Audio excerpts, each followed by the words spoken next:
Yeah, niggas, we back at this shit again. You know who it is. Episode 4, loyalty. Let's talk about it. All right, so look.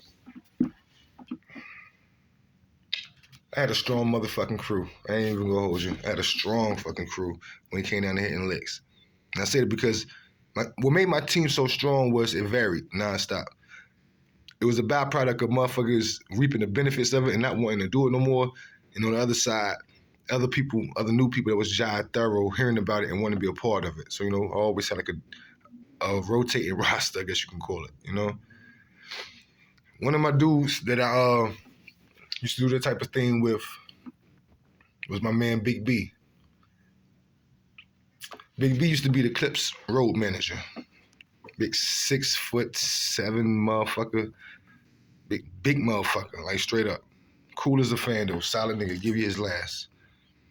And I know that because one time when I came home from jail and nobody put any kind of bond money up for me, when I got out finally, that nigga gave me everything he had in his pocket. And by then, that nigga was working at a barber shop, y'all. You probably ask yourself how he got to the point where he was working at a barber shop. Well, before he even went on the road with the boys, he was a dope barber. But what caused him to go back to it was this little scenario. You wanna hear how funny life is? I get locked up for 6 felonies.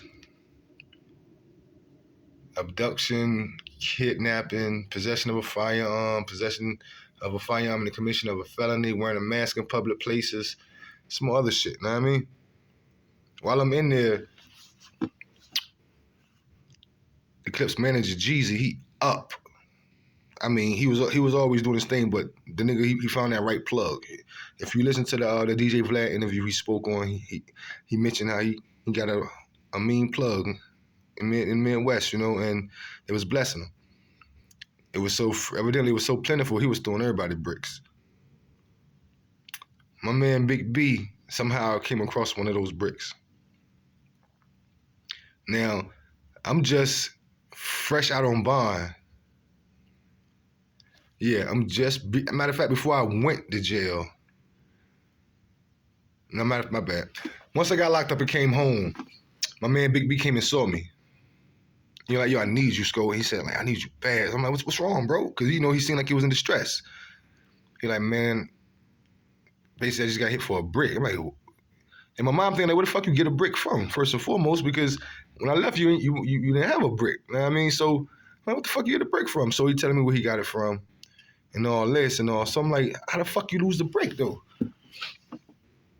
And I'm like, more importantly, why the fuck you ain't call me, nigga? I could help you get the bitch off. He tells me that my man Bear, the same nigga that I used to live with, we had a crib together in Virginia Beach. And when the cops came, I thought it was the feds, but it was actually 2 different cities. It was Virginia Beach and Norfolk. They came, oh my God, they came strong. So when I ended up getting out of jail, I'm back in my family house and everything. But the hustle's still there and all that. Big B tells me he wanted to throw me some work, you know what I mean? Just to help him get it off that much faster, but Bear told him not to because I was on my robbing shit. The thing is, so is Big B, motherfucker.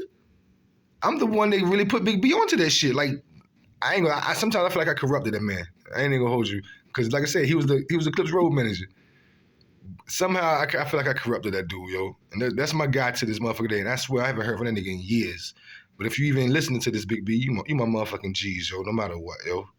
You're. Anyway, Big B tells me that he had a pluck, which is a customer, that wanted to buy the whole brick in P-Town. So I'm like, word? All right. So I'm like, what's the problem? He like, well, I was paying Bear about $1,000 to let me keep the work at his crib and shit. So I'm like, damn, all right.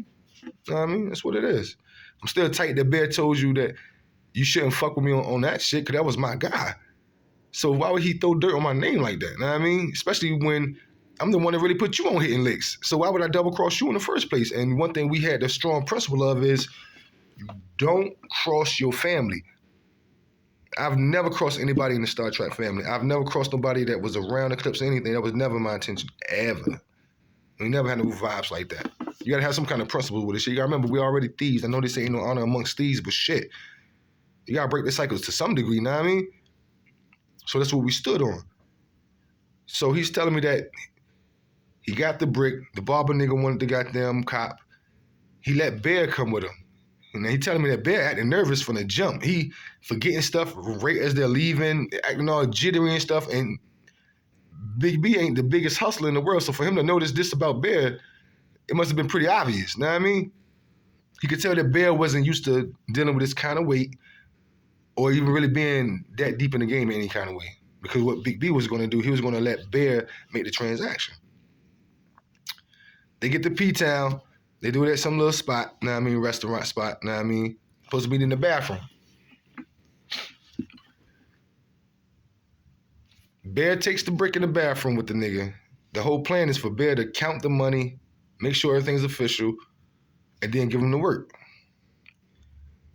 Somewhere in the process, the shit started to take too long, so Big B starts to walk inside the restaurant himself.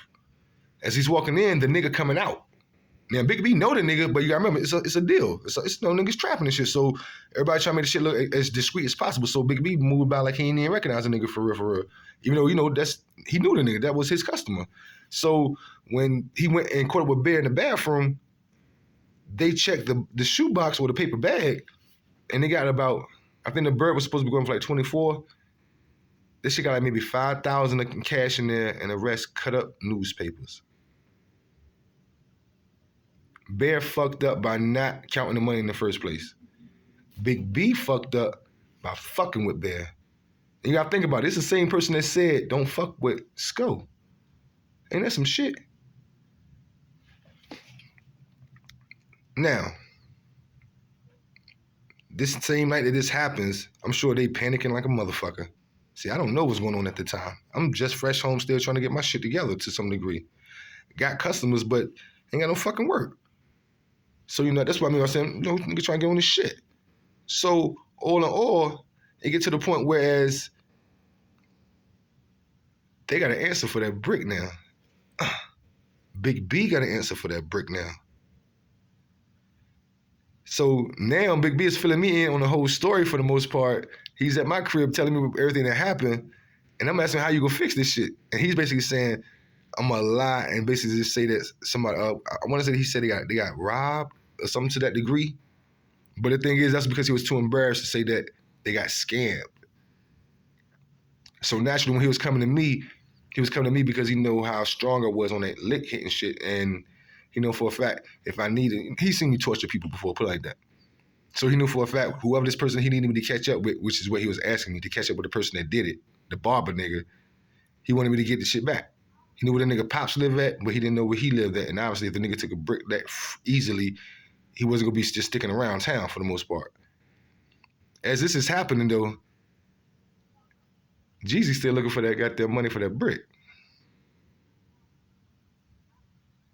Big B only got $5,000. Before you know it, Big B never tells him that they got scammed because he doesn't want to look like a fool. He doesn't even put the energy into implicating Bear as being the person that mistakenly or foolishly didn't count the money because that really wasn't his repertoire. That wasn't his MO, hustling and all. So he didn't even think about that type of stuff. Shit hit the fan, y'all. The whole crew stopped fucking with Big B. The whole crew. Over this one situation. I'm talking about, when I say niggas they ain't fucking with you, that means that niggas will get your ass whenever the opportunity presents itself. And it was wild as hell, because this is one of my guys that's in my stick-up crew. And this my family over here.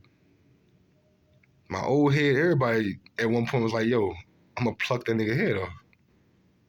And I'm just trying to kind of like lighten this shit, or at least being that I know what really happened and Big B hadn't told him, I'm not trying to tell on him, but at the same time, I'm trying to make sure that they know Big B wouldn't take from y'all. He ain't no thief by far. All kinds of shit hit the fan, y'all. And before you know it, Big B got outcasted.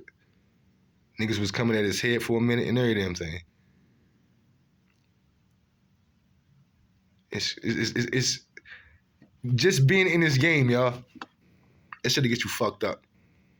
If you ain't built for this shit, don't fuck with it. And if you have other people that are around you that you've never seen them proving themselves, don't fuck with them.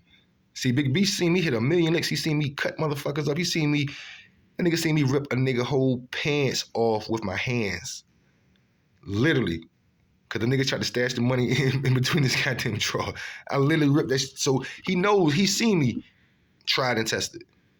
He never seen Bear tried and tested. But he believed him over already knowing my character. I know there's like 1,000,000 people that make those same mistakes every day. It's a lesson to be learned, y'all. For real, for real. They say that the mob niggas, they never really fuck with anybody that never been to jail before. You know, because they didn't know if they could, stand up to that type of shit. Yeah, man. Yeah. I haven't heard from Big B and who knows when, yo. Got a lot of love for that nigga, yo. A lot of love for that nigga. I wish I could have fixed that situation. I swear to God I did. And I swear I tried to fix that situation. But by the time I had gotten out of jail and really tried to fix it and try to actually get to the people that were close to the situation, they wasn't trying to hear that shit. And I said it because I did it anyway. But still, they wasn't trying to hear that shit. And ain't nobody fuck with Big B since, for real. That shit hurt my feelings like a motherfucker, yo, because Big B is a good dude, yo. Damn good dude. Solid soldier when it came down to hitting these motherfucking licks, too. So, wherever you at, Big B, I had to take a little time out to shout you out, you know? Love you, my nigga. Keep your motherfucking head up. And I will never forget that day when you gave me everything in your pocket. Southside O, Roscoe, Marcellus Copeland. Loyalty, my new book, available on Amazon, Barnes & Noble. Licks Chapter 1, the movie, based on my first fictional novel. Licks Chapter 1, the beginning, coming soon.